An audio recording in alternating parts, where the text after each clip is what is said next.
change their career. So I always think career is what you do for a living, but it's more than that, what you enjoy doing for a living as well. So I do believe that what you make your career is the essence of who you are, what you are passionate about. I do think some people are in jobs that they're not passionate about. They're passively doing that job for income. And one of the reasons why I focus more on young people is because I want them to get it right from the get-go, so that the career trajectory is to grow in that sector and also give themselves diversity in terms of, in case this sector is not as profitable or as secure as it was, what else can I do?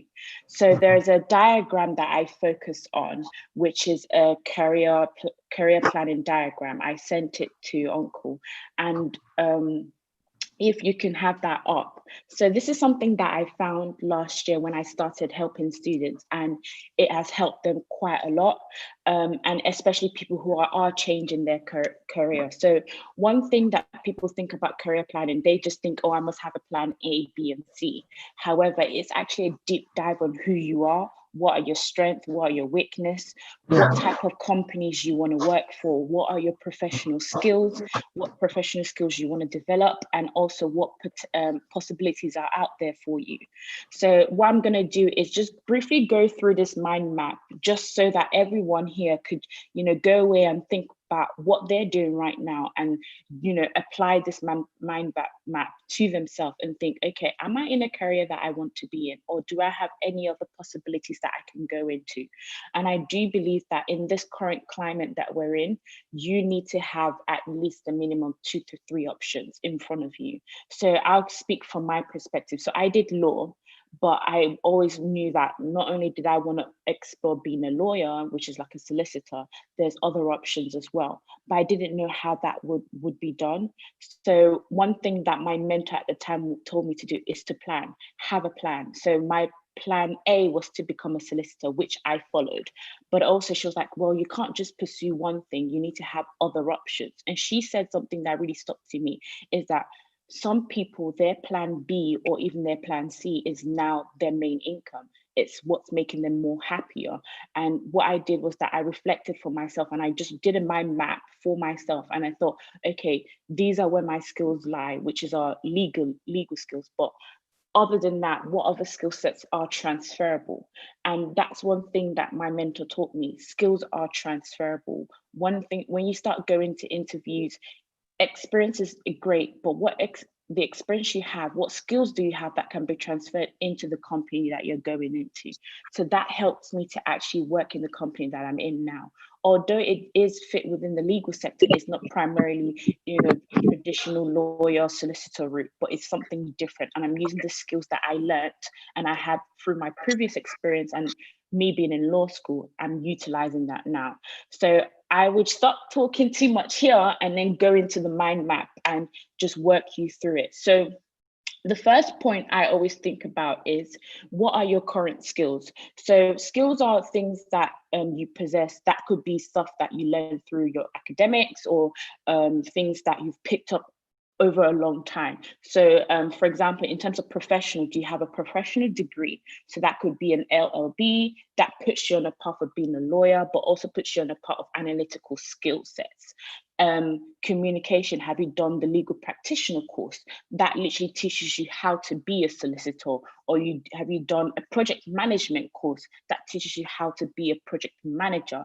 It's basically the skills to do a specific type of job. And then, do you have a desired skills? So when you're thinking about a career mind map, like I say, what is your option A, B, and C? Maybe the skills you currently possess already fit great with your option A and slightly with your B. So your desired skills should focus on how you can develop yourself to fit into your option B and C. So that's what I always tell people, that know what your current skills are and know what makes you need to do to make you stand out even more. So for me, I'll use myself for an example. Because I did a law degree, I went into financial regulations, which was quite different because I haven't been exposed to financial regulations. So what I did was I did courses in financial regulations, and I also wanted to focus on project management. So I did a course last year on project management, and I was certified on that course as well. So you need to know that your skills as a law student applies in financial regulations because you need to understand what the regulations are and how they apply to your company. However, regulations changes. So I saw the gap that I need to understand how a project works, because as a business, that becomes a project that needs to be rolled out. So I learned project management so that I can be able to utilize the skills in my job. And that has helped me progress from being someone in a minor role, which was like a paralegal role, into someone who's now a senior associate within 2 years. So that's what skills can do. The more you develop, the more you can grow. And then we're going to go straight into possibilities. Possibilities is currently, if you look at, I always use the example of where you're at. As a student, you might be doing a part-time job, or you're looking for a job, or you're doing something, but there's potential for growth. So I always ask them, what new positions are you looking at? One thing that students don't realize, and most people who are changing their career, is that when you're looking at a new position, you can't give your old CV again. You need to always tweak your CV to that job. And the best advice I always give people is that have a skeleton CV. A skeleton CV is, it has the outline of your body of work. And every time you're applying for a job, a new position, you need to make sure that you look at that job description and you're looking at what is the minimum criteria, what is the essential criteria, and what is the desired criteria. I have a few friends who work in HR, and one thing that they say is that you need to make sure you're hitting the minimum and the essential, and the desired makes you stand out even more. So people just put in so many things in their CV, and they don't realize that the time in which someone who's recruiting for the job has to read their CV is not that long. So do not, when you're applying for a new position, yes, you want to stand out, but that doesn't mean it has to be 3-page long. You have to put in what the job description is required, they want to see. So one thing I always say is that pick up the keywords in that job description. It's okay. Like people's like, oh, I don't want to copy and paste. It's not copy and paste. They want to know that you know what you're doing. They want to know that they're inviting the right person for the job interview. Growth of opportunity. This is basically, if you're in a current position, for example, I saw myself, I used to serve in my church and I used to be one of the leaders. So I took it upon myself to grow in terms of doing something and taking up more responsibility in the church. That is growth opportunity. When you identify there is an issue and you decide to pick it up and do something. And growth opportunity links quite closely with new responsibilities. As you're growing in your position or where you're at, you need to pick up new responsibilities that makes you stand out.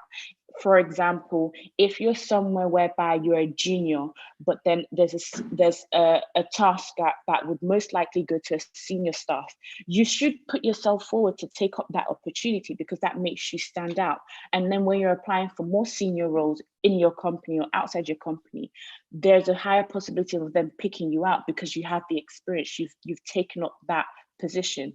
I think what young people, and mostly people who change career, do is that they just want to get out. They don't want to do anything. They're tired of their current job, but they don't see it as an opportunity to grow the skills that they need for their future job. So I always encourage people, yes, you might be looking for a new job to change your career, but what are the gaps in your current company that you could pick up to build that essential? We're going back to the skills section again, that sort of new responsibility that builds that desired skills that you're lacking for that new position as well. I hope that makes sense to everybody. One thing I always tell young people is know your ideal company. It's not worth sending your CV to 100 company and you misspell 50 of those companies' names. That doesn't help you. One thing about job hunting and changing careers, like, oh, you know the big names and you just want to send as many CVs as possible. But you need to know who aligns with you. You need to know their culture, their values, what their environment is like. So for example, the company I work for is, 9 to 5, there's flexibility. You can do 4 days a week and make up your hours in those 4 days. You can work from home 3 times or 2 times a week. You have an agreement with your manager. Those are the sort of things you need to look at for when you are changing your career. What if you are in a career position whereby you're not getting the flexibility and the benefit that you require for that life lifestyle balance that you want. So you need to make sure that you're not just applying for a job or going to a new company that's just as worse as where you were from. I think most people are just thinking about the salary, but then when you're looking at these jobs, you need to look at what are the added benefits here. Jobs are now more open in terms of what the flexi benefits are, if you can work from home. And these are questions that you can ask as well when you're going through the interview process. I think it's like, it's walking on glass when people go, okay, what's your work culture like? And you can do your research. There's websites there's Glassdoor, I believe, and there's something, Roll on Friday. Those are websites you can use to see actual employees' review of the company, and you can see Google's review as well. And also you need to know what the values and culture are, i.e. what's their culture, what do they stand for, what does the company align themselves with. So so many companies are now showing data about, gender pay gap, racial pay gap, all this type of thing. So you might want to be in a company whereby, it shows on their data that it's quite difficult for, let's say, minorities to be in a senior position. Well, are you going to go into a company that is more difficult for you to progress? And I think many things I've noticed from quite young people of my race, and in general, people who are changing career, it's just, I just want to go there, get the salary, and that's it. No one thinks about their trajectory, how they're going to grow. And if you're in a company that doesn't nurture you to grow into a senior position, do you want to be there? And that's something you need to sort of think about as well. So always look out for that data, go on the company's website, have a look about what they've said their values are, what they do for charity, all this sort of things, what do they stand for? And if that value resonates with you, definitely seek out jobs there as well, because many people just think job is just a job, but you have to make sure that the environment is good enough for you to function in as well. I can't see the slides. So that's the main thing about that. And I do focus a lot on this because many people just don't put enough emphasis on the type of company that you're going into. So self-assessment, I think this is like the core part of a career plan, is to know what your strengths are, your weakness, and what you want to grow in terms of your desired strength. As young people and people who are changing their career, we are so worried about knowing what our weaknesses are, and sometimes we're quite oblivious to it. I think when I do this exercise with people, I really focus a lot on the weakness, because you need to have a solution to it. If you're going to change your career into something that requires a lot of reading and your attention span is like not that long, you need to start working on that. Like, I have quite a lot of people that want to go into becoming like a solicitor, and I ask them, so do you read a lot? Do you know how to think on your feet? Are you analytical? It's like, they have some skills, but they don't have it all. And one thing about knowing what your weakness is, you need to know how to adapt. So for example, for me, one of my weakness before, now it's not that much of a weakness, was speaking in public. It takes me a while to sort of have the courage to speak in public. And to speak in public is different in terms of when you're presenting and you're, trying to win get people's buy-in. So what I did was that while I was still in uni, and even when I started working, I actually did some basically public speaking exercise, because I really wanted to just grow myself and challenge myself to not only speak but also be confident in what I'm saying, not to be nervous. So that is something that you can work on. Another thing that you need to work on is your writing skills. If you're going into a job that requires you to communicate with stakeholders, write letters, all these sort of things, there are different ways of writing, and you need to understand what writing style you have and how you can adapt that depending on the type of job you're doing. So more jobs are more sophisticated in their writing style, while some other jobs, they're quite lenient and they do not write, they require you to use more simpler language. One thing that I have noticed about people changing careers, and also even young people, is that they think using bigger words makes them sound smart. It doesn't. I've seen some big words in CV. I'm like, it doesn't make sense. If it has nothing to do with maybe like a professional degree that you got in like coding or whatever, I don't know why it's in your CV. I don't know why it's in the email. You need to make sure that it's easy to read. Do not make life difficult for the person who's receiving the message. Make sure that you're writing clear, concise, and consistent. So it has to be clear, it has to be easy, it has to be really, really to the point. So one thing I always tell people is that when you're looking at, if you have really difficulty in writing, make sure your sentences are shorter.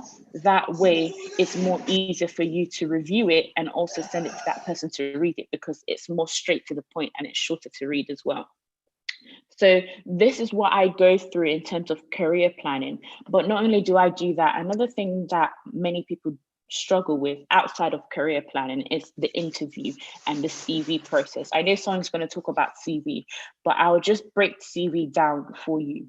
I think the most important thing is, the first thing that the HR person is going to see is, for example, if you use a personal profile, it's your personal profile.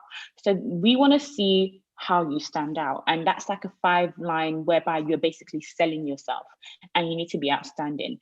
So do not put jargons in there. Don't put something that wouldn't stick in your mind if they call you up and say, we've seen your CV.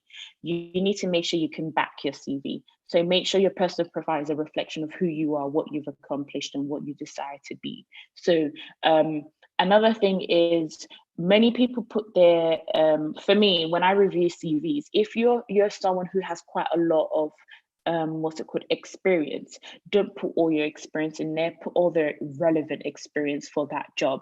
I've seen people put in some, I have been there where I've put in my experience as a waitress. However, when I was applying for jobs, I had to take it out. But then I realized that actually what I did in that job being a supervisor is actually the skill that I need to highlight. So some things you need to take out, while some things you can keep, but you need to make sure that you're keeping the essential information, which is the skills that you gained and the skills that you can bring towards that team or company that you're going into as well. So not all of it needs to go out, but you need to make sure that the most essential ones are being kept into your CV. Also, your CV shouldn't be more than 2 pages long. Please, HR, people who do recruitment, they would not look at something more than 2 pages long. It's actually like, okay, this is becoming like an essay. I know you're trying to sell yourself, but like, keep it nice, short and simple, 2 pages. And you don't have to put your references at the bottom. A lot of international students put all their references in there. And it's like, no, you just need to put references available on request. Another thing is, when you begin to progress more in your career, one thing is that you don't need to put your primary school, you don't need to put your secondary school. You might want to keep your A levels, but keep it short and sweet. Your degree and your master's is just enough for them to see. So now I've only started working full time since 2017, and I only have my degree and my master's and my professional qualification on my CV now.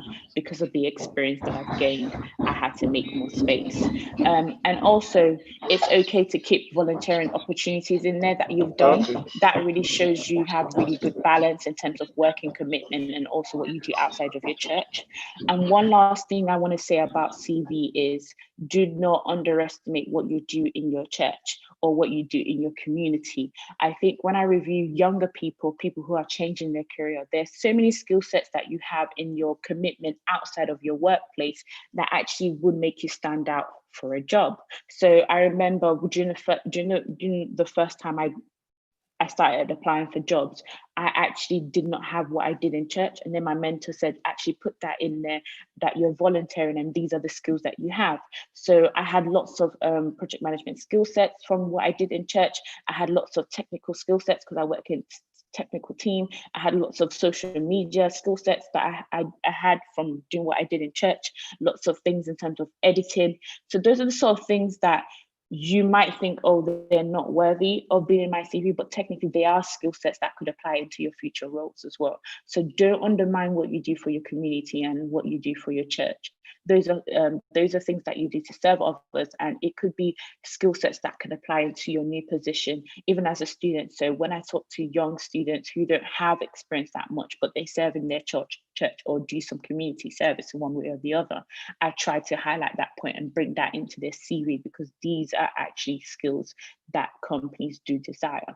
And always, always, always, always get your CV proofread. Like, that is so important, because you will definitely miss something out. So I think I broke down CV to as much as I can in terms of what I cover.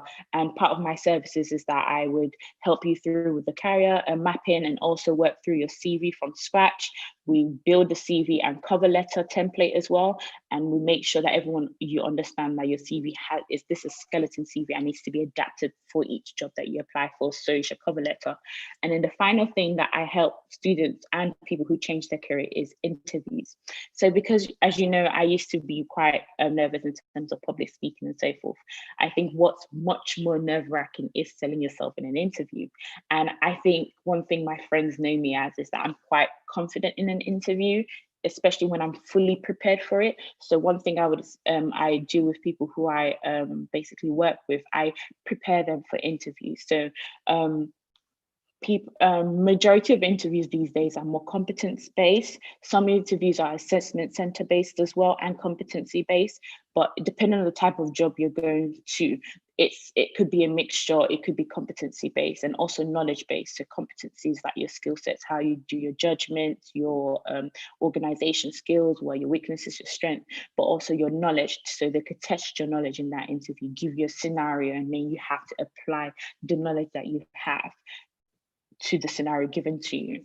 So the service that I offer is that we sort of plan towards the interview. So we practice, always makes perfect. And we always build the STAR method. So that's the situation, task, action, results. I can't stress how important this method is.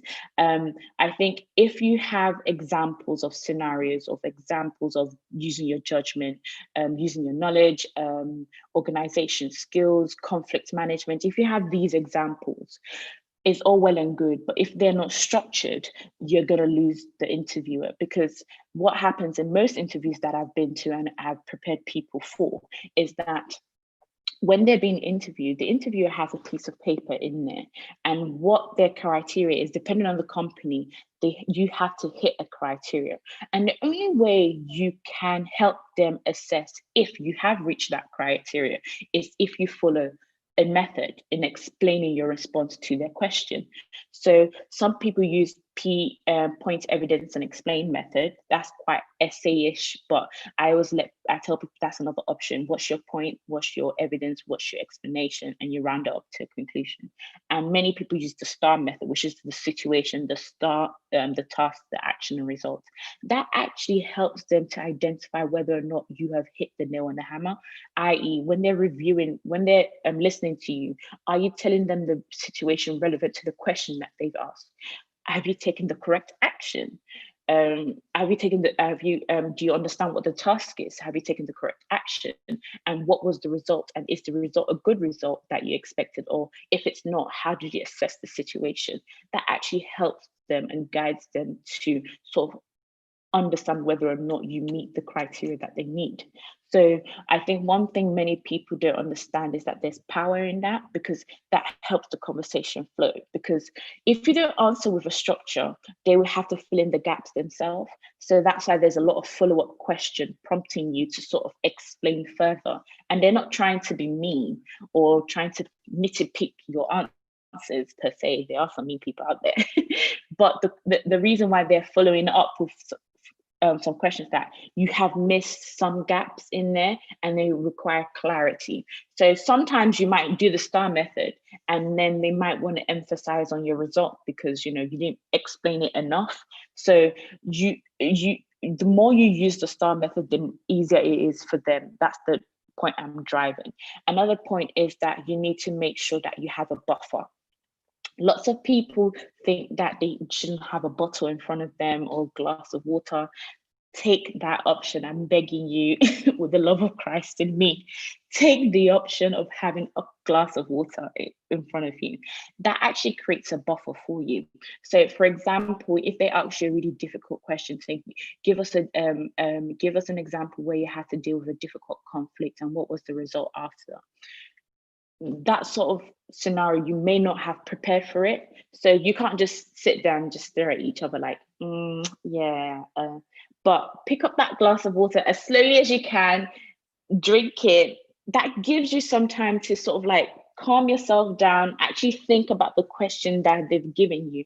And also, you can actually go back to them and say, oh, could you repeat that question, please? I really want to understand that. So you're just buying yourself more time to structure your answer in the STAR method.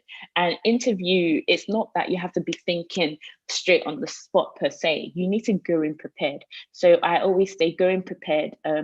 I have gone into some interviews with a piece of paper in front of me, and that's just like a blanket just to, you know, help me if I did prepare the answer, but I forgot about it, I can quickly glance at it. And I'm not sure if it's a negative thing, but it's worked for me and it's worked for the people that I've encouraged. Even in my workplace, I've told people definitely go with a piece of paper, you know, just outlining some of the examples in a one-liner. So it just triggers your memory to go with the flow.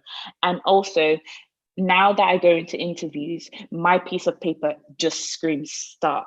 So every time I'm in an interview and the conversation is flowing and I know that, okay, this is going well, I always have to go back to my piece of paper to remember, keep that structure, the STAR approach. So I always have it really in bold letters, just screaming back at me saying, keep with the flow, keep with that structure.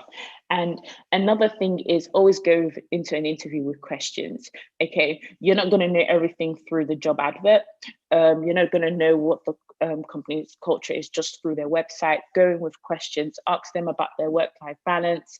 Most of the time, it could be the people who are currently doing the jobs that will be interviewing you. So if they are the ones interviewing you, ask them questions. So one thing that I always say is that always ask them that, okay, what are your expectations for the person who gets this role? So that it sort of puts them in a mindset that you want to understand more. Ask them questions about their day-to-day, what's a typical day in the company. Ask them unique questions. So while you're in the interview, in some instances, it can end up being a conversation as well.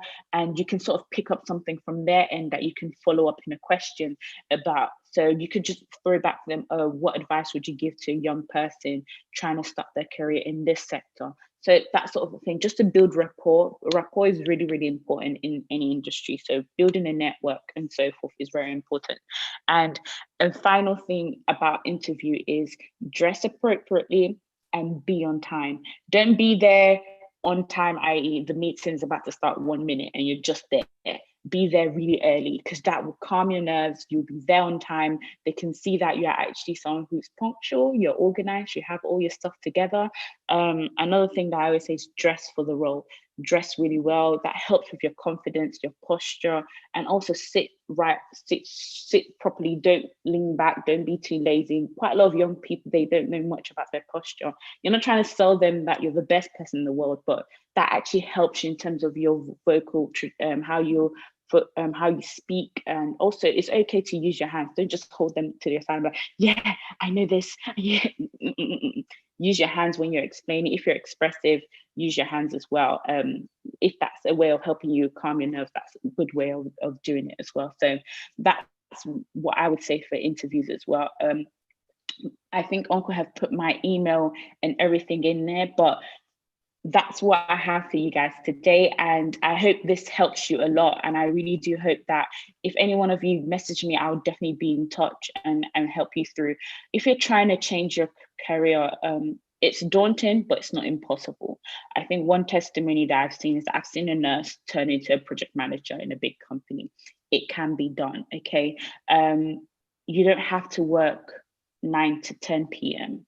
to make a good income. A 9-to-5 job is doable and you can have that flexibility. You just need to know what potentials you have, what your ideal companies are, and what opportunities are out there for you as well. So definitely message me. I also help people in terms of looking for jobs, making sure that they're applying to the right places and making sure they're sticking to their plan as well. So that's what I do for people. And yeah, so let me know if you need me. And yeah, that's it from me. I hope I didn't talk too long, but if you have any questions, hit me up. You can ask them now. Thanks, Agnes. You're welcome. Thank you, Agnes. Does anyone have a question for her before we move on to the next speaker? Yes, I do. Do you charge for your services then? Yes, I do. Okay. Yes, I do. Yeah. So But is it's it quite fixed? affordable. Yeah, it's Oh. fixed. It's very affordable, and it's basically for the long haul. Till you get a job, I'm always by your side, like helping you out. So I didn't just charge something to go away now, do this. So what I do is that I basically, when we do the career planning, we look at what are your potential, we look at your plan A, B, and C, and we look at, okay, these are the sort of ideal type of positions that you want to be in, and these are the type of jobs that you want to start looking at. And what I do is every week, I not only would you be applying for jobs based on the CV and the cover letter that we've sort of mapped out together, but also I'll be reviewing some of the job applications before you send it.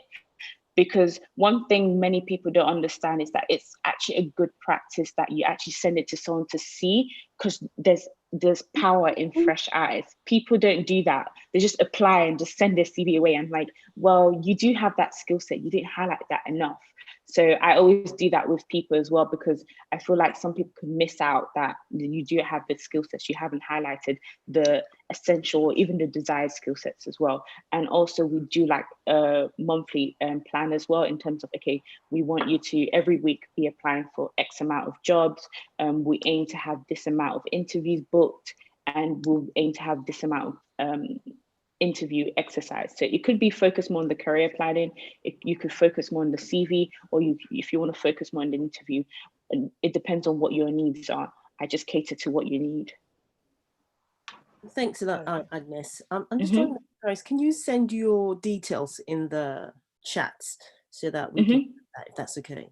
It's on there already. I couldn't see it for some reason. The email address is there, and phone number. I haven't. So I can't. I don't know why I'm not seeing it in the chat. Let me copy and paste again, and then see. All right, I've seen it now. Thanks. Have you got it? Yes, that's brilliant. Oh, great. Got it? Yeah, great. Brilliant. Thanks a lot, Agnes. You're welcome. What you've said is really helpful, and I will be in touch as well. So I'm really okay. Hi, Ellie. Hi, Emily. So yes, I will be in touch, and I thank Emily for inviting me to be here today. Thanks a lot. By the way, who's speaking? I can't hear. Ellie. Ellie. Oh, hi, Ellie. Welcome. Emily's. Yes. Yeah. I hope this helps you guys. I just want to. I don't know who wants to change their career, or who has young people who are about to finish, who have just finished uni. I think one thing that is daunting is going out into this market and not knowing what you're capable of. And one thing is that you don't want to undersell yourself as well. So that's one thing about people who are changing their careers, and especially young people. They just want to just get a job, no matter what's being given to them. And it's more or less making sure that you're applying for the right thing and you're working in the right environment as well. So that's my focus. I want you to get the most of what you can offer to people as well. So definitely message me. I'm always here to help. And yeah, any other questions? Anybody else? In terms of changing career, though, people have like different skills, and those skills may be all over the place in terms of someone moving from one area to a different area completely, but they have transferable skills. And then when you look at the job description, they've got all this jargon in it, which is very specific. And then you go into it, you think it becomes a bit daunting for the person, or the person becomes overwhelmed because they're thinking they are very specific what they're looking for, but they're really in life. When you get the job, half of those things on the CV or the job description are not even relevant, or they don't even use those systems, for example. I probably like to have that conversation with you, how to make sure that I pass through the first stage of it before I even get to the interview stage, because that's so much information. I don't like to put information that I haven't got. To be honest, if I might put it that way. So I think one thing is that one thing that recruiters know, from what I know from recruiters, that they know that not everyone's going to tick every single box, but different sectors require different things. So for someone in like technology sector, for example, you need to know stuff, basic understanding about coding, for example, how the internet works, what it means to do certain type of things. But at the same time, one thing that I always encourage people is that look at the structure of the job advert. And one thing I like about some people it's who when do I job needed it most. Yeah. One thing that I like about job advert is that the best job advert actually tells Just you what gone they're off. looking for clearly. So I always say, if you're quite confident that you meet majority of the skill sets that they require, definitely go for it. I think one thing I always tell people is that if it sets out clearly what is the minimum and or essential criteria is, make I'm sure you're about to hitting hear some strange 80% of it. So just make sure you're hitting at least 80% of what the core desires are. Everything else are just added benefits that they desire. It's not mandatory for the job per se. So I remember someone who was going for a tech job and they were talking about knowing these codes and stuff. I had to look at it again. I was like, well, these are not essential. You're going to be doing project management, but the developers are who would need those skill sets. It'll be good if you understand it so you can liaise with the developers, but the skill sets that they need you to have is the project management skill sets. So you need to know what's the mandatory, what's the essential to help you function in that role. And don't be afraid to call the recruiters. Excuse me, I've been looking at this. Could you walk me through it? What are the essential skill sets that they need? And from that call, that will help you tweak your CV and send it off to them because you're meeting the essential. So don't just put yourself down to just make lying and just adding everything in there. Don't do that, because you have to defend that in the interview, because some people will bring up your interview and your CV and like, oh, so you know how to code. What's the Python coding, whatever. Whoever knows coding can correct me if I'm saying it wrong, but you don't want to be in an uncomfortable situation. So do what you can do, in essence. I hope Thank you. Thank you, Agnes. All right. Any other questions? No more? Okay, so thank you, Agnes. Thank you for coming on. And if you, like she said, if you want further services and clarification, our details is on the chat. You can reach out onto her. So we're going to go to the next speaker. Emily, over to you. Thank you. Hi, Agnes. Thank you so much. That was really good. That was very, very insightful. And thank you. I'm going to try not to repeat anything you said. Apologies. Since we've we kind of work out in the same setting. Excuse me. Let me just do this. You can see me properly. Hi, everybody. Hi, friends and family. If you're on here. Right. I'm just going to try and share my screen. Let's have a look. Desktop. Cancel. There we go.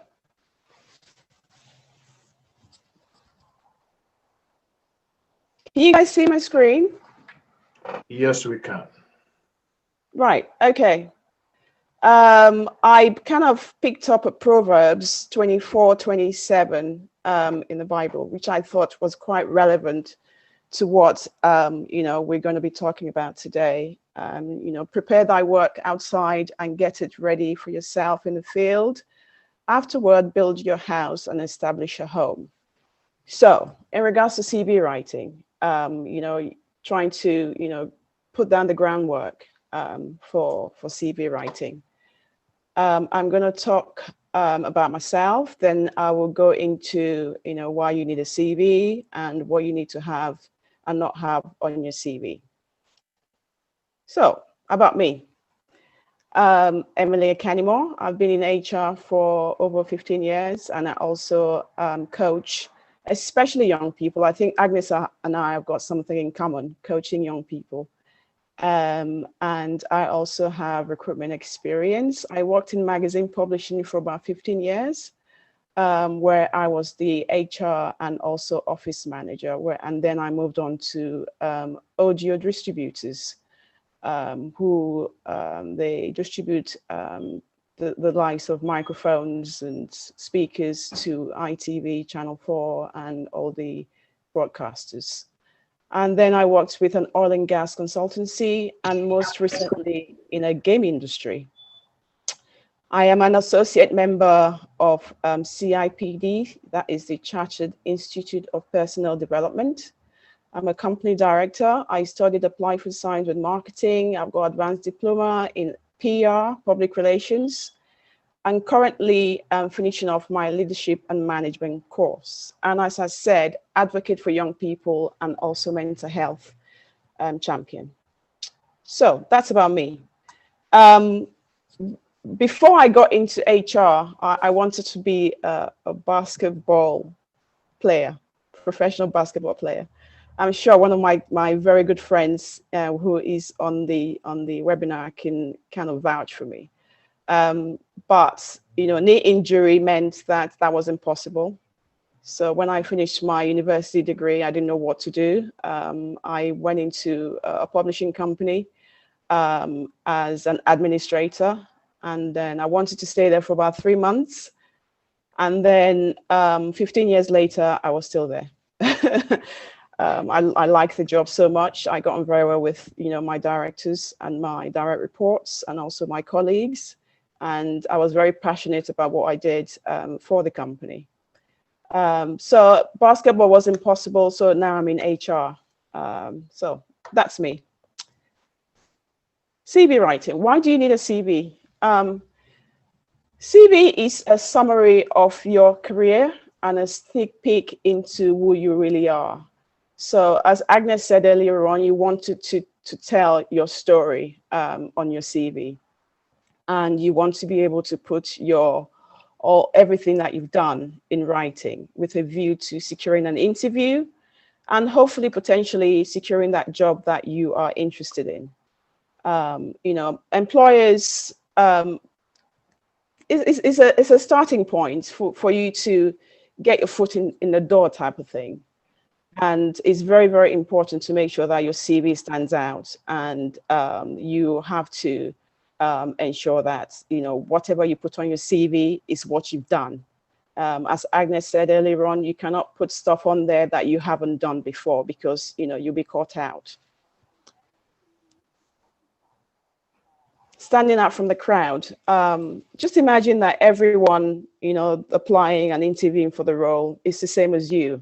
How are you going to prove to a potential employer that you're unique? What makes you stand out? How are you going to get over 200 applicants and get that hiring manager to actually look at your CV and be interested in reading your CV, to ensure that you get onto the shortlist. As an HR professional and also, recruiting, salespeople, senior sales managers, administrators, it takes me like 15 to 30 seconds to review your CV. And if I do not see any kind of buzzwords that I'm looking for, I just put your CV to the side. So you have to be very, very creative and very, very unique in reading the job description while you're putting your CV together. You need to keep. You want to keep me interested in reading your CV. You need to read the job spec and also put everything that you've done on your CV. But you have to pick words from the job spec onto your CV, especially if you've done that particular role that they're looking for. So you have to, make sure that you're unique, make sure that you stand out, and be one of the top 10 or top 15 that employers do pick out, for the next stage of the interviewing process. Right, what hiring managers and recruiters are looking for? We're looking for your most recent role and responsibilities. We want to make sure that you've got like consistent experience, progression within the company, and you want to tell your own story. What have you done in the past? I'm going to keep referring back to what Agnes said about, your voluntary role that you've done in the past, helping out in church, and, your leadership skills. We want to see all that, because at the end of the day, if you come in, into my company or a company I'm recruiting on behalf of, I want to be able to see that, yes, no, she's got or he's got leadership qualities. Yes, he or she has got something that we're looking for. He or she is a team player. So you have to be very, very consistent in your, in your experience and the progression within the company. And the other thing also we are looking for is your online footprint. I cannot stress this enough. You have to have a LinkedIn profile. Not just have a LinkedIn profile and it sits there, 2 months, 3 months, you haven't updated it. It needs to be updated. Or if you've got like a published work that you've done in the past, you've written like maybe like an editorial for your local magazine or your local newspaper, put it on there and ensure that you update your LinkedIn profile. Because first thing I do when I pick up a CV that I'm interested in, I would just go online, go onto the LinkedIn profile. I can see that the LinkedIn profile actually kind of relevant to your CV, that they're the same, and you don't want to have any discrepancies with your LinkedIn profile and your CV. I mean, I'll tell you a story. My recent job, I got it through LinkedIn. One of the hiring managers, saw my LinkedIn profile and she got in contact. I sent my CV and within like 2 months, I got the job. And it's also very good on your LinkedIn to be very present as well. If you see a potential company that you're interested in to work for, if any of the recruiters, within the company, if they've mentioned like a post that you're interested in, make sure you comment on the post. Just make sure you like the post and be very, very present and active on LinkedIn. And we are also looking for relevant skills. There's no point you applying for, say an HR administrator and you've never done anything in HR before. You have to be very, very careful about that because, as I said, you're going to get caught out. So make sure you have your relevant skills that the recruiters are looking for on your CV. Also, your CV must be very, very easy to read. You don't want it to be too crowded. If it's too crowded, your CV would not be picked up. They would just put it to the side. You want to have the company you've worked for, you want to, let us know what the company did. Maybe you want to put in there, audio distributors or oil and gas consultancy. And sometimes this can be relevant because, if you're applying to like a media company, for example, and they've seen that, you've worked in a kind of a media environment, they might think, oh God, this person, would have some type of skills and experience that we're looking for because they've worked in that environment. I'll give you my example because I worked in a media environment for about 15 years. Me going into an audio distributors was quite easy because I understood the kind of simple and the basics of working in a media environment. And also sales, I can go and work for a sales company because the media company I work for, we were selling advertising spaces on behalf of clients. So I understand the basics of sales. So I can apply to a sales company to work for them. So just try and mention that, if you've got like a relevant skills, in the company that they're looking for.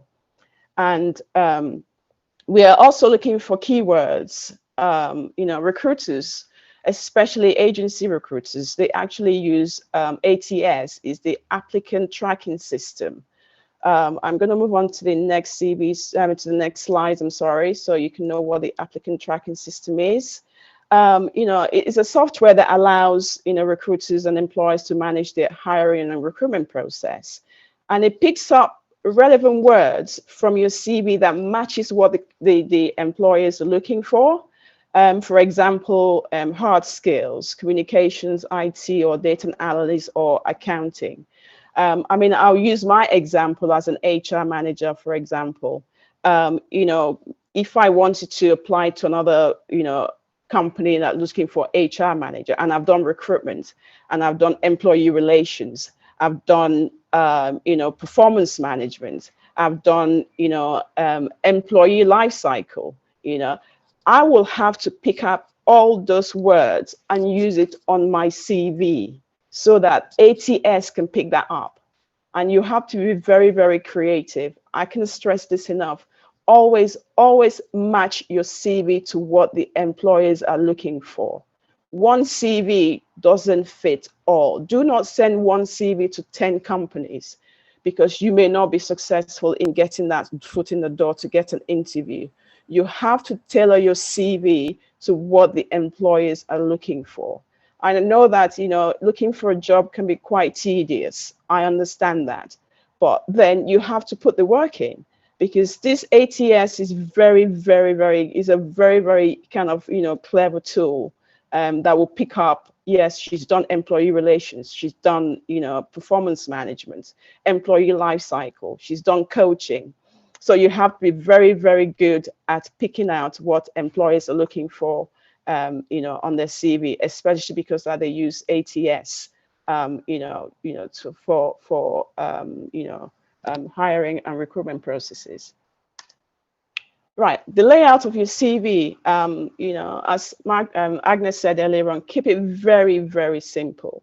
You know, it should not be more than 2 or 3 pages the max. And, you know, you make sure that it's bulleted. You know, my personal preference is Arial, because, you know, everybody uses, you know, that particular, you know, font, you know, when you're putting documents together. Because it's on 2 pages, just make the size to be about 11, and if it's too big, make it to be a 10. CV should be saved as Word or PDF, so it cannot be edited, especially with the PDF. And the PDF also makes it very, very professional. Now and again, you know, when I've sent my CV out in PDF, the recruiter will come back to me and say, could you please send it back to me in Word? And the reason why they say that is because ATS doesn't always pick up those buzzwords on PDF versions. So, you know, you can send it out in Word if you're comfortable in sending it out, but you can try also to send it out in PDF. And the recruiter or the agency that you sent your CV to, if they want you to send it back in Word, they will request for it. And make your CV, you know, your personal brand, your story, so that, I mean, as you know, good first impression to potential employers and recruiters are very, very important. And your CV is your first impression to try and get your foot in the door. If I do not see anything in your CV that's relevant to what I'm looking for, I'm so sorry, your CV is going to go in the shredder.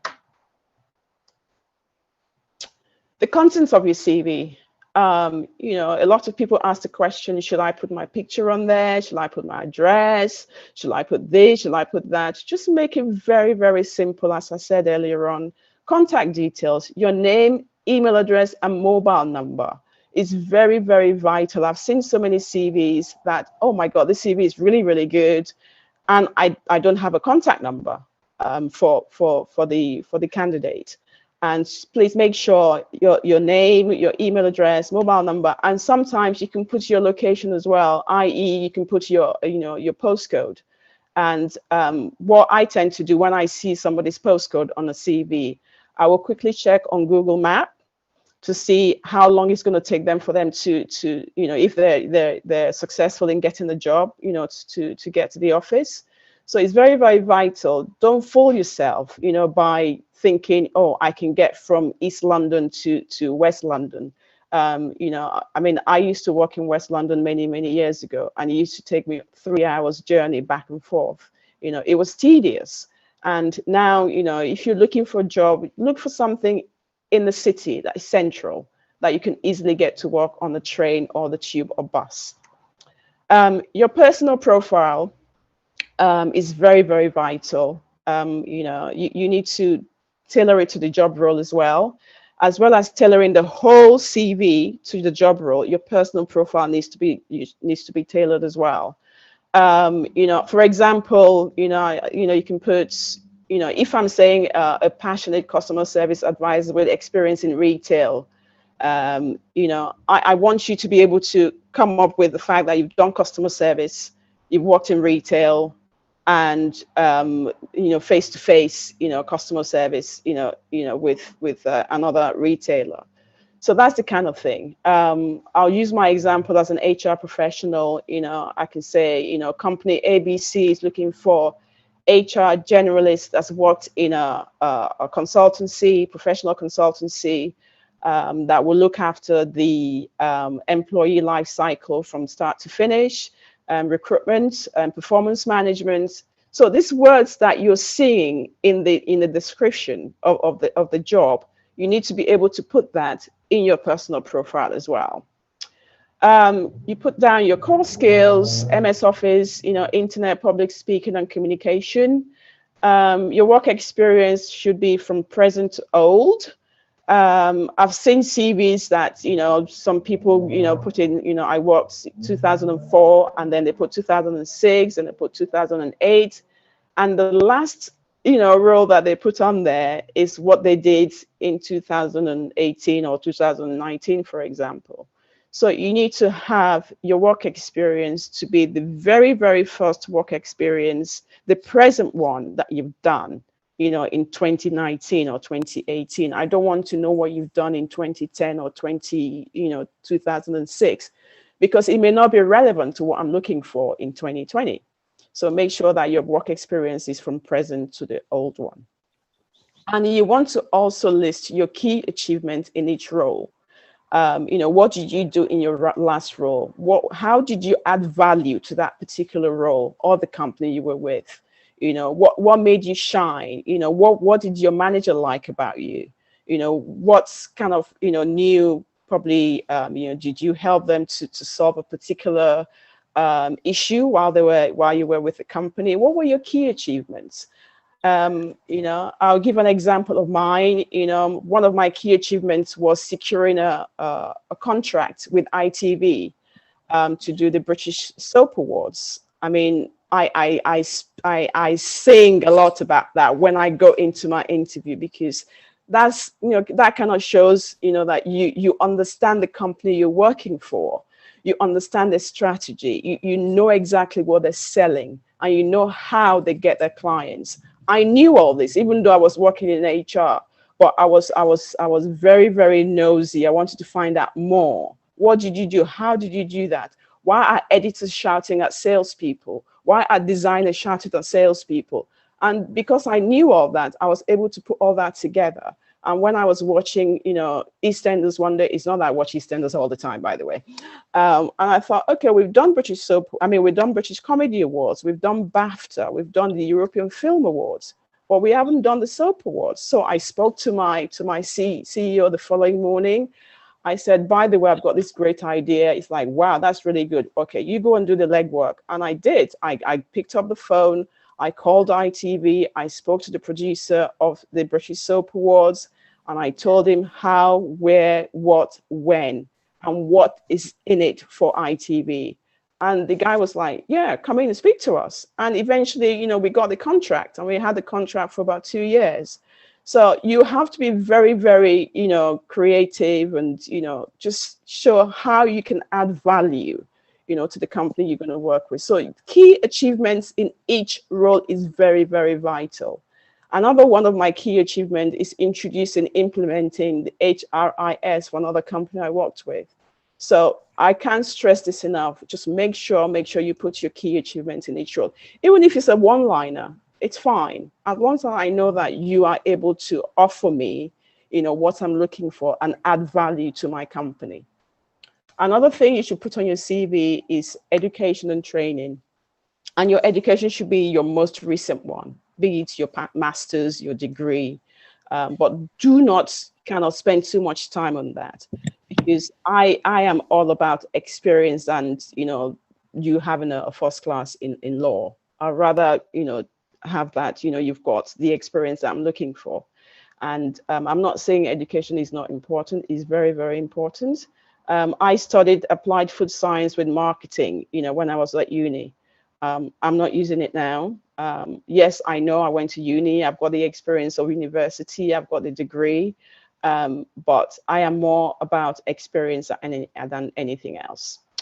And lastly, you can put references. Sometimes it's not always necessary. I just put references available upon a request. I mean, we know that we're going to ask for a reference anyway, but it's just a nice thing that you put on there. And most importantly, check your organization of your CV, the grammar, and the spelling. I'm not going to get into that because we got somebody else that's going to talk about, your grammar and your spelling when it comes to CV. how to list achievements. As I said earlier on, you know, you put your achievements on there. You need to put your time scale, you know, i.e. I saved company ABC £10,000 over 3 months. You know, the scale, I manage a team of 7 administrators, supported the implementation of ATS software for 3 recruitment companies over 12 months. We want to know what you've done. You know, just don't put I saved £10,000. What did you save? How did you save that £10,000? And also the result, as Agnes said earlier on, using the STAR technique. You want to include the result that followed your achievement. As I said, how can you add value to my organization? As you know, organizations, they get so many CVs, you know, over 200, over 500 CVs. So they want to see a CV that's unique to what they are looking for. And use action words to tell your story. You know, there's no point saying, you know, I helped out, you know, to organize an event. You know, use something like implemented, supported, initiated, trained. I trained, as I said, you know, at the top with my example, you know, manage a team of 7 administrators. Or you can say I trained, you know, 7 administrators on the new ATS system.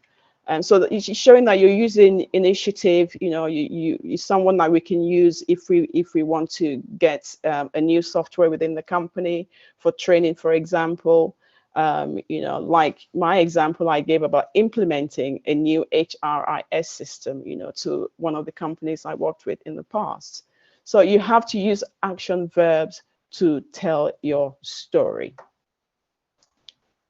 This is the layout of a CV. Oh, I'm sorry.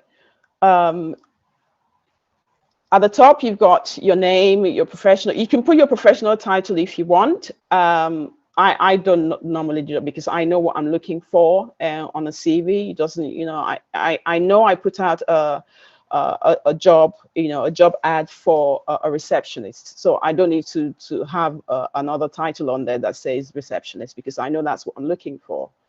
So you put your name, you can put your professional title if you wish to. You know, don't forget your telephone number, your email address, and you've got your professional profile, as I said. Example, an experienced HR generalist with over 15 years, you know, work experience in oil and gas industry, professional services, media company, and game industry. However, sorry? Sister, someone just said, can you zoom out a bit, please? It's a bit blurry, so can you zoom it out? Oh, you mean the yeah, the slide. The template. Let me see. Yes, is that better? Yes. I mean, I'm more than happy to share these slides, you know, if anybody wants it. Oh, okay. Yes, actually, someone just asked also. Yeah, I can share the slides. That's no problem. Okay, then. Right. Okay. So you've got your professional profile on there. You put your core skills.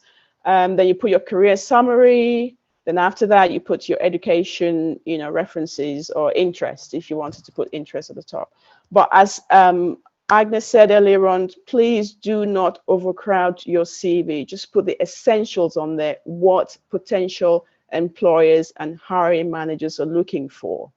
Because, you know, if you send a 4-page CV, we don't have the time, you know, to be going through 4-page CVs. We just want to boom, because you know, recruiting, it takes like maybe about a month, depending on what the job role is, a month to 2 months. It's got to be something very quick. So do not overcrowd your CV. And finally, make it very punchy, simple to read. Let it be enthusiastic, you know, upbeat and very professional. Sales tool is not a full fiction or non-fiction novel that you're trying to get somebody to publish for you. You know, it's a sales tool. You're selling your skills and experience. So you got to make it stand out. What is in it for the employers? So sell yourself very well on your CV, especially your skills and experience. Make it relevant and tailor your CV to the role you're applying for. I'm sorry if I'm repeating myself, but I see this a lot. You know, you send one CV to every single job. It's not going to work. You know, you've got to make sure you tailor it to the job role you're applying for. Cover letter. Personally, I don't like cover letters. I do not like them, because if your CV is strong enough, you do not need a cover letter, not unless it's requested by the potential employer or, you know, the hiring manager. But, you know, Sister Agnes is there. If you want to put cover letter together, she can help you out. I can help you out, but I am more CV, because CV, once it's very, very strong, you don't need a cover letter. Your profile and core skills must have keywords, as I said earlier on. Remember the ATS, applicant tracking system. That is what some employers use to pick out keywords. So make sure you use keywords in the job spec for your CV. And finally, spelling and grammar. I'm not going to speak about that because I've got fantastic professional to talk about spelling and grammar. Thank you very much. My name is Emily Akanimore, and you can connect with me on LinkedIn. I'm very good with networking. If I see a particular job that I feel that may be suitable for you, I will, and I can tell you this, I will forward it to you, because I'm all about helping the next person to get to the next level. And my email address is there, questpeopleresources@gmail.com. I'll be more than happy to offer free CV review to anyone that is unemployed. So I'm going to say that again. If you are looking for work, unemployed, I will not charge you to review your CV. That is my strong point, not what Sister Agnes spoke about earlier on. I'm all about CV because I'm very passionate about, you know, helping you to put that together. So if you need any help, please email me. I'll be more than happy to assist. And I do not actually like taking phone calls because I'm busy during the day. But what I can promise is I am very good at replying to emails. I will reply back to you. So send me an email, questpeopleresources@gmail.com. Thank you so much. Any questions? Yes, there is a question here. It says, is it mandatory to have a LinkedIn account?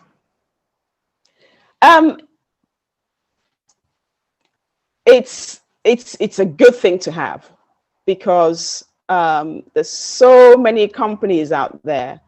And you know, I'll tell you a story. Before I went for my job role, and you know, back in January when I applied, and I thought I got the job, and I saw that, you know, somebody kind of viewed my profile, and it was the CEO of the company. I was like, oh, okay. So to me, it's not mandatory, but it's a good thing to have. It will help you a lot. And, you know, LinkedIn is all about networking as well. I've networked with so many people on LinkedIn, and I've learned so much as well.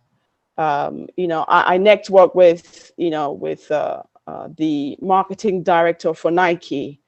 We were on a webinar, you know, about 3 weeks ago, and she came to talk about, you know, how, you know, she got into the role, and I was so intrigued. I wanted to find out more, and I networked with her. She accepted my connection, and I'll be speaking to her next week, you know, in regards to you know, building your business and you know, building your profile as well on LinkedIn.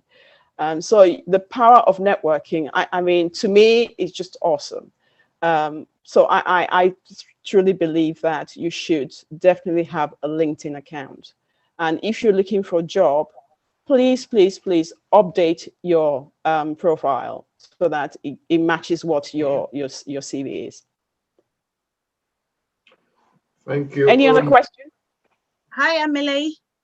Hi. Yeah, this is Jennifer. Hey, Jennifer, how are you? I'm fine. So my question is, I recently changed my name. So like if you're on my profile, it has Miss Godwin. So I changed my name. Do I, on my CV, do I have to like specify or like add to it that I recently changed my name, or just? Yes. Okay. Yeah, I think you should, because that's what, if they ask you to bring like your passport, for example, or your driver's license as an ID, you want to make sure that it matches. So you have to put that on there. I change my name. Yes. Okay. Yeah. Thank you. You're welcome. See you soon. All right. See you soon. Any more questions? Yeah, there's one here. Do you have your picture on LinkedIn profile? I don't know why. Yes, I do. Okay. Yeah. Always have a picture on there because it's nice. It's nice to put a face to the name. And my picture on my LinkedIn profile is got, because I always wear braids. It's got my braids on there. You're not employing me because I've got braids. You employ me because of my skills and experience. Yeah, so just have your picture on there on your profile, but not on your CV. And another thing that a recruiter told me as well, when we were having a webinar, last month, was because of the age thing, age discrimination. When you actually lay out your CV, you don't have to put the dates of your, when you finish university degree, when you went to school. You don't need to put the dates on there. That is not relevant at all, because unconscious bias happens all the time. When you look at someone's CV, and it's happening so more now because of age discrimination. So you don't have to put the dates on there. Hi, Mobolaji. Yes, I have a question. Yes. Just on what you just touched on. Yes, it's so true that you don't have to put your age. I mean, you don't have to put the date of your academic achievement. Can you hear me? No. Yeah. Yes, I can. However, this is what I've experienced in some of the interviews I have attended, and I'm going to ask you. So if they ask you, do you have to answer? Do you have to tell them when you achieved those academic qualifications? Yeah, you have. Yeah, sorry, okay. Go ahead. Yeah, I was going to ask you that, can I say to them that they don't need to know without being rude? Because that's no, it's not rude.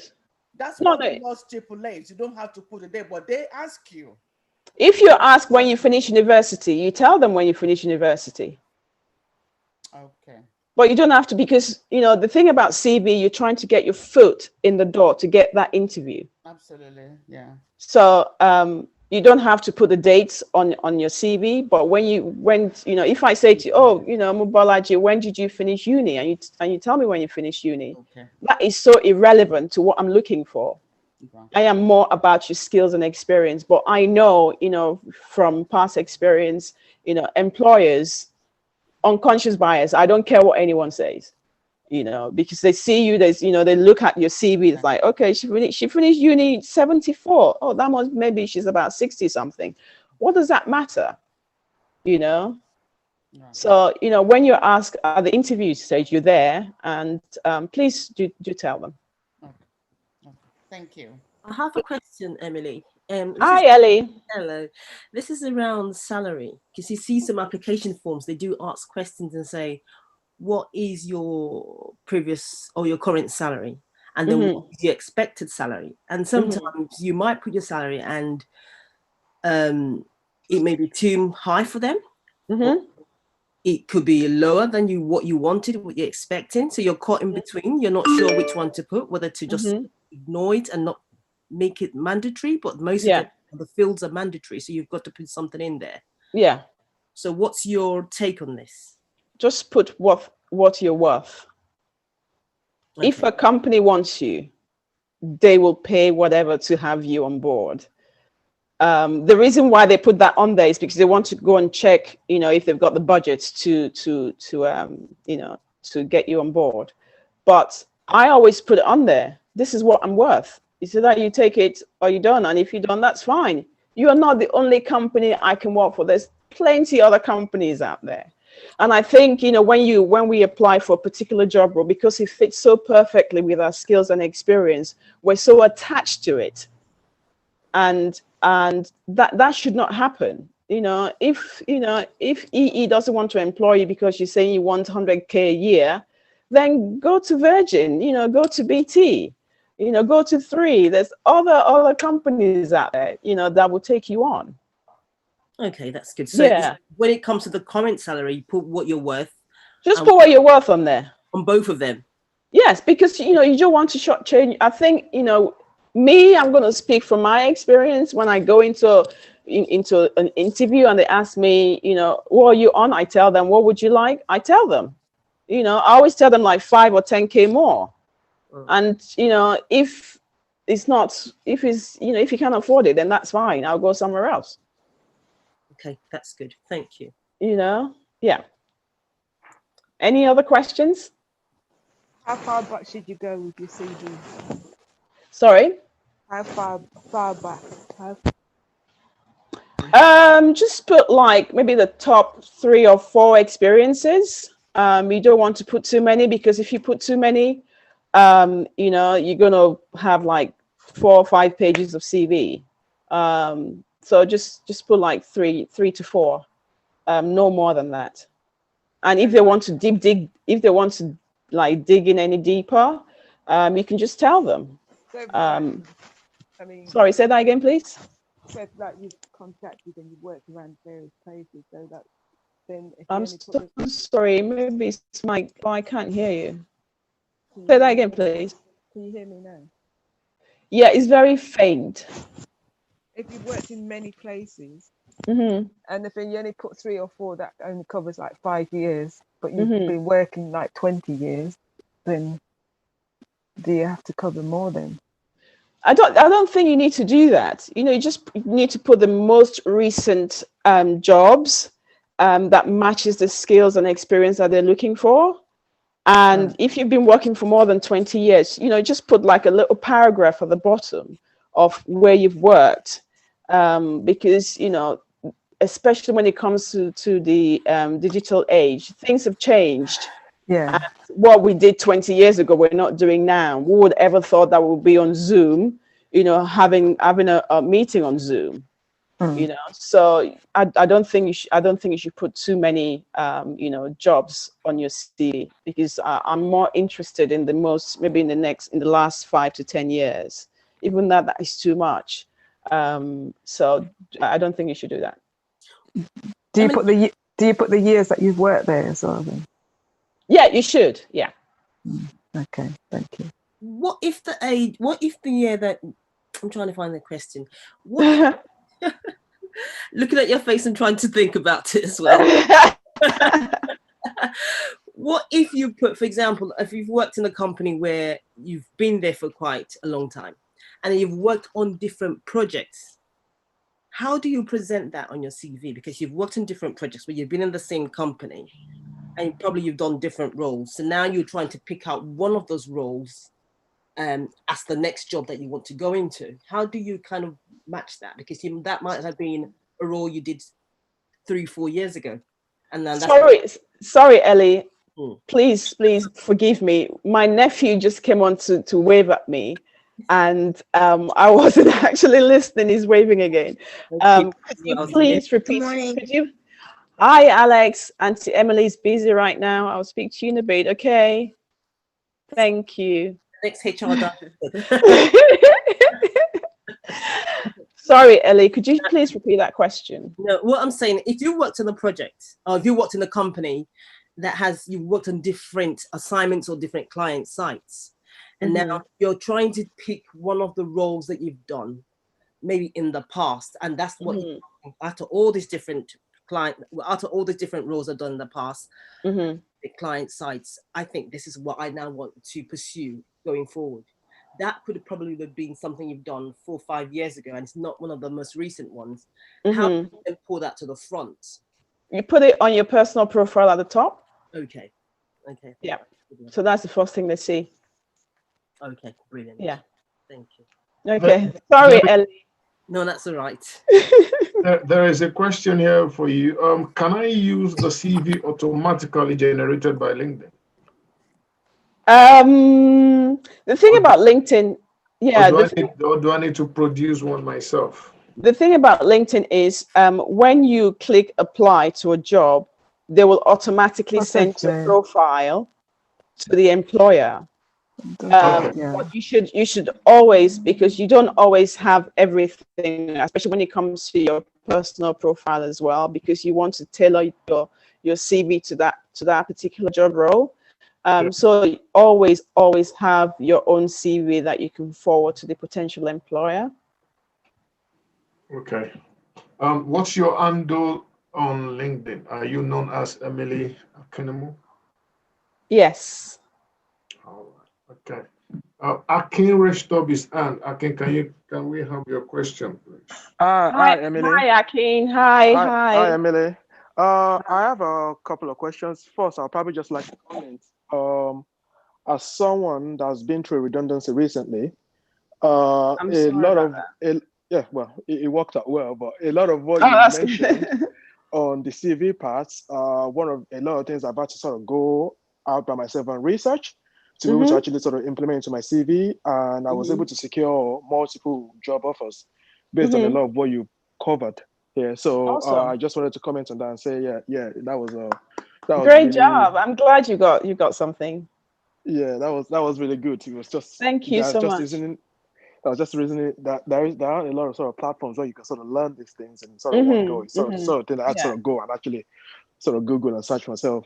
My question is I would imagine that a lot of us on this sort of call, on this link, are sort of majority Black and minorities in society. And we have to sort of navigate issues like unconscious bias when we're applying for our roles. Do you sort of have any sort of hints or have any questions? Have any sort of advice for us to be able to sort of navigate that actually in the application process, how we can tailor our CV to come across so that we don't actually have to go through bias or that sort of thing? Because I would imagine like a lot of companies have different tricks and different ways to deal with that. But do you have sort of any advice from, I guess, to applicants how they can deal with it? Be yourself. It's as simple as that. I know there's unconscious bias out there, and it will always be there, but please just put your full name on there. It's all about skill. I mean, things are changing now because some employers are saying that you shouldn't put your name when you send your CV, especially if you apply online through their own website. Don't put your name, don't put your don't put your whether you're a male or female. There's other stuff that say you shouldn't put, but I put my full name, Emily Akinemu. This is what I am. This is what I've done. Am I gonna fit within your company? Are you gonna fit with what I'm looking for? And I think you should just your experience should speak more than anything else. I appreciate what you're saying, and I know that some people have gone through it, but just be yourself and sell yourself on your CV, and to make sure that you can offer the company what they're looking for. I hope that answers your question. Is it Aki? Yeah, please. Thank you. Yeah, I appreciate just be yourself. Your experience should speak louder than anything else. Oh, thank you. You're welcome. And just to add to what you said, Emily, the civil service is what you just said now. They don't ask for that anymore. Some of them, they don't put your name and stuff like that now. Yeah. So it's just your job experience. That's it, and that's what they go by, and that's how it should be. I mean, when I walk into any job interviews that I've been to in the past, I don't walk in as a Nigerian woman with braids. I walk in as an HR professional. You've asked for this particular skills and experience. This is what I can do for you. This is what I can bring to the table. Do you want me or not? It's as simple as that. I walk in very confident, because if you're not confident within yourself, it kind of comes across. And it's always good for you to have that confidence that, yes, you know, you've gone to uni for 4 years, you've been a project manager for 10 years for BT. You know, these are the skills and experience that, you know, that you can bring to the table. So, you know, your name or the way you look should not stop you, you know, going to prove that to a potential employer. Any other questions? So you said that have you applied for jobs through LinkedIn, or they found you? I was headhunted to my last role. Okay. Yeah. But can you actually apply for jobs in LinkedIn? There's loads of jobs on LinkedIn. But are they sending your profile, or do you have to send your CV? This is how LinkedIn works. Once you've joined LinkedIn, and LinkedIn is for people looking for jobs. You know, LinkedIn knows that, we know that, and also networking with other people. You should, you know, once you start applying for jobs, LinkedIn automatically knows what you've applied for. I mean, if you've applied for a project manager job, for example, you know, they will start sending you project manager roles. And when you go into your news feed, you know, it will come up with, you know, there's a potential, you know, project manager BT, project manager, this role for you. So LinkedIn has loads of jobs on there, and a lot of employers use LinkedIn to advertise majority of their jobs. Don't just use the likes of Indeed, Total Jobs, CV Library, Reed, and other job boards to look for jobs. Yes, there are jobs on there, but number one is LinkedIn. And it's also good for you to network with potential recruiters as well, and agencies, and recruitment agencies, and hiring managers. So there are lots of jobs on LinkedIn. So and it will always ask you as well to attach your CV. Okay. Yeah, and it saves your CV on there, but you have to be very careful not to send the same CV all the time. Because once you click apply, and if you don't change your CV, it would automatically send the same CV that you sent to BT last week, you know, to EE.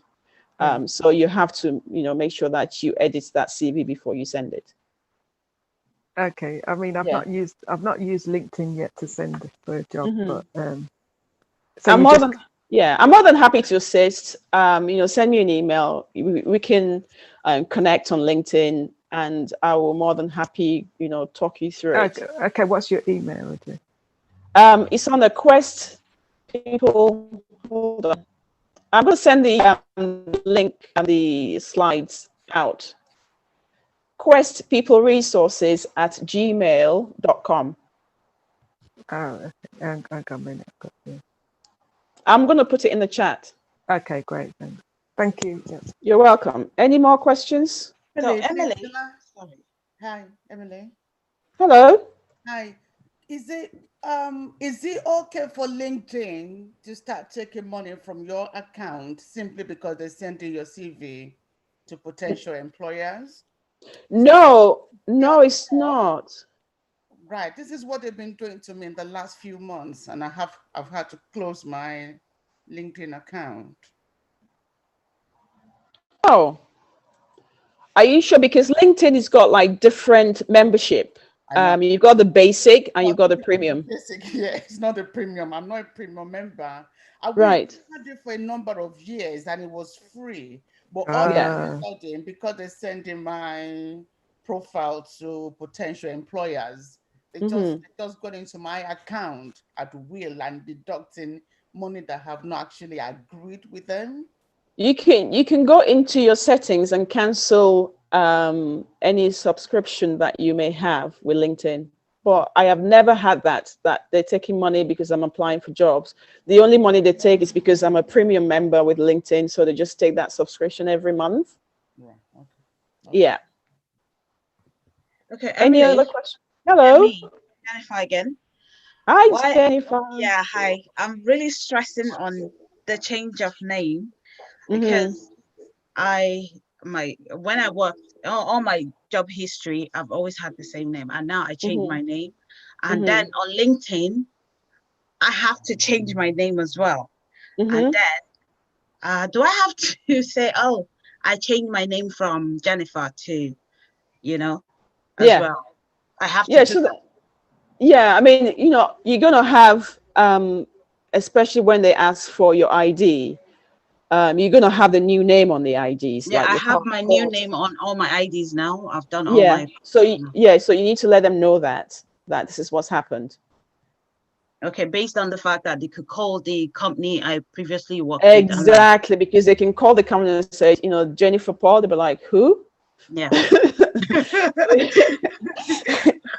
So you have to make sure that you change your name. All right, thank you. All right, you're welcome. Any other questions? There is a question here. What advice would you give in these unprecedented times where people are losing, they have lost their jobs and there are redundancies? Be creative. Think outside the box. What are you good at that you can offer to the public? You know, what's missing, you know, because in every crisis, there's always an opportunity. You know, can you go and train to be a COVID, you know, risk assessment officer, for example? So you have to be very, very creative and think outside the box. You know, I'll share my story with you guys. You know, maybe it would encourage somebody out there. You know, on lockdown from the 12th of March, you know, I sat there thinking, oh gosh, what do I do now after work? And something just came and said, you know, people at home, they're not doing anything. They may want to treat themselves. You know, they may want to send maybe like a box of treats to their mom or dad or to their granddad because they're not able to see them because of lockdown. So I came up with a name, AtHomeTreats.com. That's the plug, by the way, guys. Anybody in sales should know that. At Home Treats. So you can go online, order some nice treats for friends and family to send. And that keeps me busy and keeps me occupied. And because I get bored very, very easily if my brain is not active. And with that, I was able to learn about digital skills online, AI, social media skills. Now I'm an expert when it comes to social media, when to post my my new products. Even as an HR manager, it doesn't mean that, you know, you have to put yourself in that box. You can do something outside of that. And I'm also good with sales. So I'm also, you know, volunteering for like a football club online. They want like an HR manager to help them set things up. So I do understand that, you know, redundancies, and it's very, very painful. I understand and appreciate it. But just think outside the box, be very, very creative. What does we as human beings, what do we need? We need to eat. We need, you know, we need to have a roof over our heads. You know, while you're indoors, you know, oh, I need to paint. Who do I call to paint? Oh, I need an electrician. I need a plumber. Maybe you want to go and learn new skills. So just think outside the box, learn new skills. There's so many training programs out there online that are free. You do not have to pay. You know, LinkedIn, for example, does have some training programs on there. Read.co.uk also have training program. Futurelearn.co.uk have training. So learn new skills and, you know, be very versatile and think about setting up a business. You know, what can you offer? What's unique out there that you can offer to someone? You know, what's missing? So that's my advice. I mean, that's what I did, even though, yes, you know, my main thing is HR, but I'm a very creative person, you know, and that's, you know, how I came up with the name AtHomeTreats.com.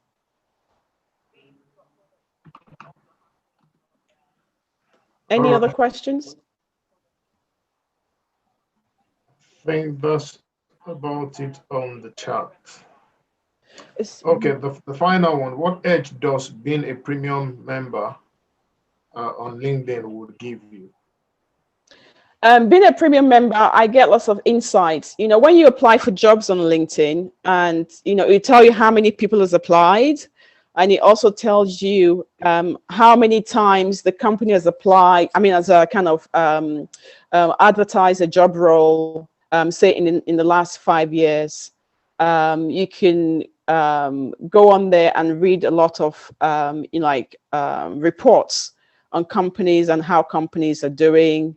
You can send like a private message, maybe if you want to get in contact with a recruiter.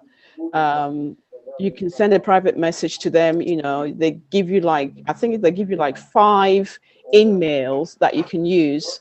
If you're not connected with someone on LinkedIn, you can use that to send them a private message.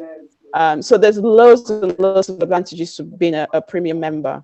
Although you don't have to, but you know, it works for me, and I enjoy using LinkedIn. How much does it cost? I think it's about £24 a month. I think 24 something a month. Okay. I think that's all about. And how do you control your privacy? Though you can, you know, so you just need to go to your settings. If you don't want to let anyone know you're online, just click, you know, it's there. You know, so just go through the settings and you know, control your privacy on there. I think I should go and ask LinkedIn for a job because I've kind of plugged there. I've kind of plugged most of their stuff on here. Yeah. Yeah. So, I mean, I've been on LinkedIn for like since 2004, and it's been very, very good for me. It works for me. It may not work for somebody else. And because I'm a curious being as well, I want to know what people are up to, especially companies. And also make sure you make comments. Just post a comments on if you're like interested in the particular post. Post a comment on there, and just be present online. You know, because that's where things are going these days. You know, digital. Any more questions? I think that's okay. Thank you so much. Thank you, guys. It's been really great sharing my experiences with you. And as I said, if you need any help, anybody that's unemployed, I will review your CV for free. Without further ado, I am going to introduce my friend, my prayer partner, my prayer warrior, the best proofreader I've ever met. You know, we used to work together. We get on very well. She's my business partner as well. She's going to talk to you about how to, you know, check your CV, especially for spelling and grammar. Georgina Simmons, over to you. Hi, hello everyone. Emily and Agnes have given us an amazing meal this morning stroke afternoon. So I'm just going to add a little bit of relish on the side. I'm going to share with you a presentation just to help you a little bit with your tips for writing. Let me see if I can share my screen with you.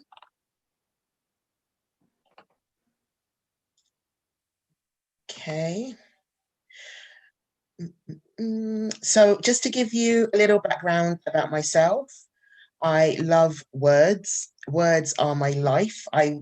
Similar to Agnes, I went and did a law degree. I got an LLB in law, and then I went on to work in operations at an oil and gas company. I've worked in several fields. I'll get into that in a bit. And right now I am an author publishing under my own publishing company. So what I want to share with you is just a little bit of news or a little bit of advice on how to just sharpen your CV up a little bit. The books I have here, they're references, reference books, which I found really useful. Just for day-to-day as well. The dictionary is your friend, people. Do not be afraid of the dictionary. Have a copy when you're going through your CV. If you're unsure of anything, have a quick look, or everything now is online. You know, just quickly go on, double check spelling, grammar, things like that. So these are just a couple of books that I use on my day-to-day. So again, about me, I have a background in operational governance and compliance, in oil and gas architecture, and most recently I was an operational manager for an online recruitment. During my time of employment, I was a senior editor at one of the at the engineering company that I worked with Emily, and one of the that meant reading legal briefs. So our mariners would have to write a legal report for like a collision or something, and I was kind of heading that up. I would put together kind of training for the other people, the other staff at the company, to understand how to write legal reports, read them, review them. I worked on an emergency and ETV guidance document, which eventually went to the Scottish Government. I worked on that for about 6 months. Just editing several authors who contributed to it, so going through that, making sure the spelling was correct, the grammar was correct, it flowed correctly. And I also have done freelance editing for academic work, so MAs, PhDs. I've done freelance for corporate presentations, companies, especially self-starters who have like marketing material. I've put some input into that. I've also done proofreading for fiction writers. My own work is The Chronicles of Josie Taylor, which is a mid-school series, fantasy series, so 8 upwards. Currently available, books 1 and 2. So the Chronicles of Josie Taylor, The Kingdom of Kush, and The Chronicles of Josie Taylor, The Prince of Atlantis.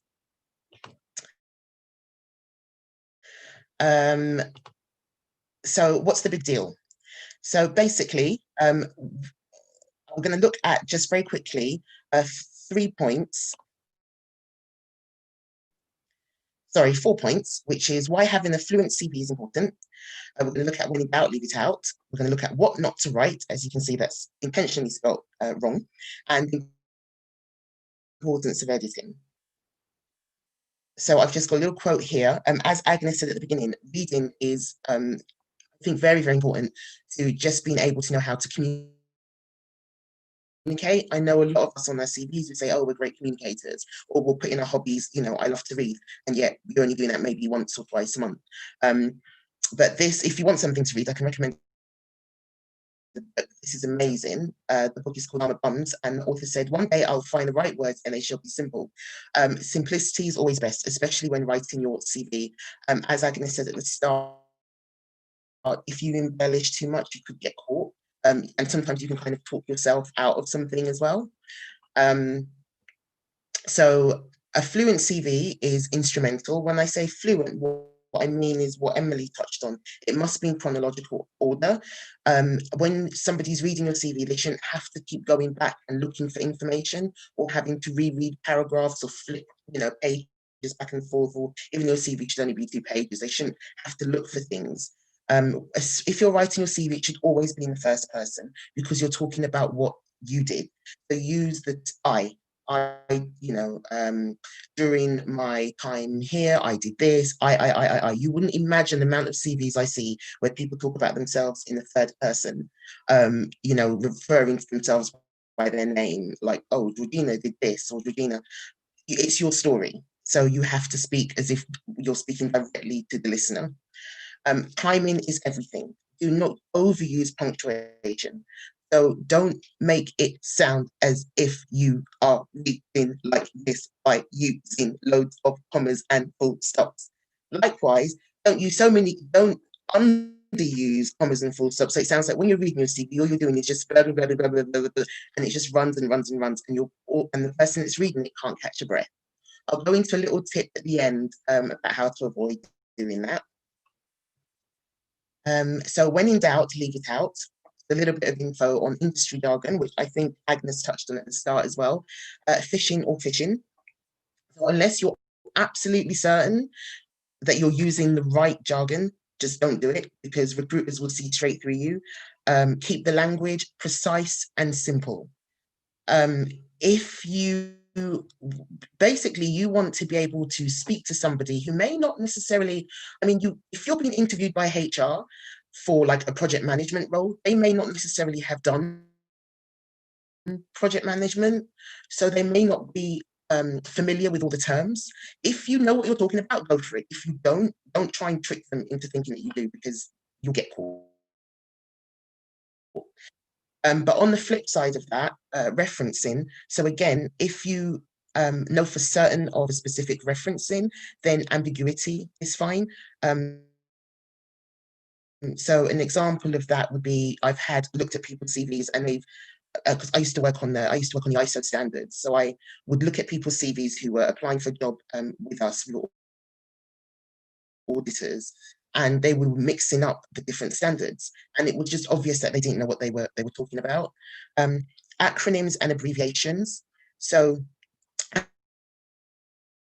acronyms are generally acceptable. So for institutions or companies, NASA or RINA, which stands for the Royal Institute of Naval Architects. But the first time you use it, spell out the entire word, and then you can just refer to the acronym after that. So anytime the first time you're using any kind of, acronym or abbreviation, then just right at the start, make sure you write what it is. Because it's not great when the person doesn't know and then they have to get to like the third or fourth paragraph to understand what it is that you're talking about. But on the whole, I would say try and avoid abbreviations as much as possible. I've seen CVs where people use things like, ASAP. I mean, it's incredible. This is not text talk. It's your story. It's not a fictional story, as Emily correctly said, but it has to be professional. And using text speak, or using, especially now, kind of forum speak and these shortened phrases of saying things, you cannot do that on your CV. So very quickly, what not to write. A lot of grammatical errors. These are the most common ones. I'm sure all of you have probably seen them, and I'm sure, like me, it drives you absolutely crazy when you do. But these are just the very common ones that I see coming up all the time, especially when it comes to using, what's the word? I lost words now. Especially when it comes to words like it, for example. So understanding something when it's in its possessive form. There, that is one that comes up a lot. Just my advice would be, check everything you're doing, just double check. If you're unsure, we've got such amazing online resources. Go on, see if you can just find mostly sentences. That usually helps. So if you're unsure about what grammar to use on something, maybe put it in a sentence in your search bar, and then usually the result will be the correct one that you're supposed to use, or it will point you in the right direction. My thing would be to get a reference book. I know not everyone's a lover of books, and people like just doing things very quickly. Having a good reference, grammar and spelling, punctuation reference book with you, it's always useful. And then very, very finally, some editing tips for you. So be consistent, use the same font all the way through, use the same date formatting, numbering formatting, use the same line spacing. You wouldn't believe, I mean, somebody's looking at your CV and your line spacing is, 1.5 somewhere and then condensed somewhere else. It just visually, it can throw the reader off. If you know how to set up styles in Microsoft Word, please do that, because then at least you know that it's, your document's consistent all the way throughout. If you're using capital letters all the way through your headings, do that all the way through your document. Caps, usually, they kind of give the impression of you shouting. So I would more go for like title headings. So like I've done at the top here, editing tips. You could have a capital letter on a T as well. If you're going to do that once, do it all the way through. When you write your CV, I would suggest leaving 24 hours between writing it and then checking it. Just so then your brain can take a little bit of a break and you can look at it with fresh eyes. Even better, ask a friend or family member, to read the CV back to you so you can hear how it sounds before a recruiter does. So this goes back to my first point where I said, about using punctuation. Commas and full stops are there for you to be able to make a new point, or they're there for you to as you're reading, to be able to just take a breath. It's about the flow. It contributes to the language. If you can, get a blank sheet of paper, cover your CV, and go through it line by line, so your brain can't trick you into automatically seeing a word that isn't there but should be. So I do that as well when I'm editing, especially when I'm editing books, and it takes a little bit longer, but what your brain tends to do is try to auto insert a word somewhere. So yeah, I hope you found those useful. I kind of raced through these. I think a lot of them you've already heard this morning. If anybody does have any questions for me, I'm more than happy to take them. Thank you for that session, Gina. The question here is, do you proofread edit books? If so, how much? I do proofread and edit books, but it would be, the quotation will be based on the kind of book it is, because it will be a different price for fiction and non-fiction. Fiction, I tend to have to fact check as well and things like that. But I will proofread CVs if people like, and flat rate for that would be like £20. So, and that would include editing, grammar, and everything. Okay. Any other questions? Any other question for her? Sorry. Like everybody's gone quiet now. You can unmute yourself and that's ask. That's not fair. Please ask us some questions. No, don't ask me any questions. The slides will be available. Please ask us some questions. I can always send the presentation over to Esther, and if anybody wants it, it's freely available if you just want a reminder. Yeah, that would be good, please, if you can. Okay. Okay. All right. Thank you so much. Okay, so there's a question here. What's your LinkedIn profile?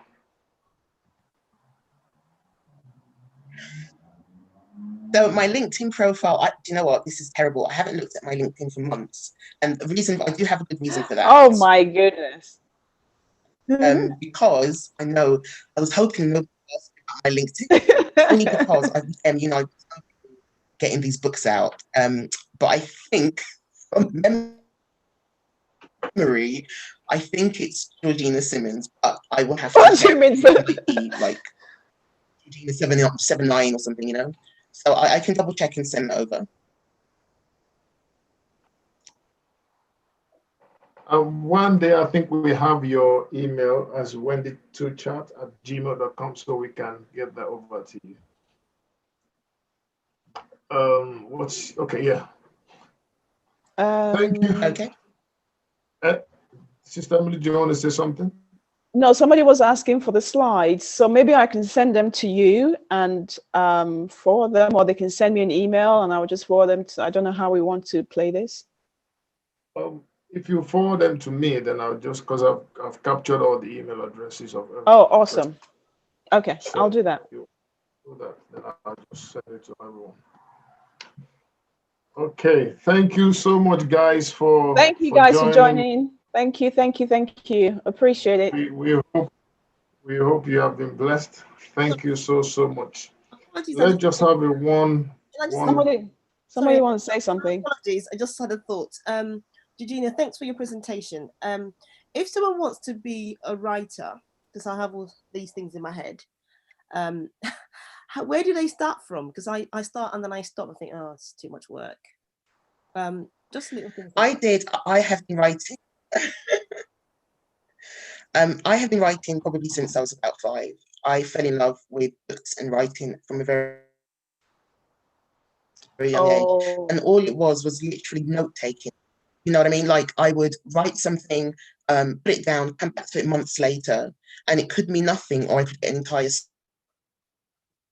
story out of it. There is no deadline. The creative process is different for everybody. And one thing you don't want to do is force it, because then you won't have something that's authentic. It could take you, Chronicles of Josie Taylor, for example, I started in 2015 and I only published it this year. But book 2, I started this year and it took me a year because, you know, so it's different for everything. Take your time. If you can, try and write 1,000 words a day. They could be absolute rubbish, but it keeps you kind of going. And you can put them away and go back to them again at another point. And I also did my master's in creative writing. So yeah, there was a lot of kind of tools there on how to find a voice, how to give your characters a voice, how to make your readers cry, things like that, which I'm more than happy to share again if you want to at some point. Yeah, thank you. I don't want to bore everybody right now. That's the thing. Thanks a lot. So if you will address out, if that's okay, we can get it through Emily. Yeah, I'll put it in the chat now, actually.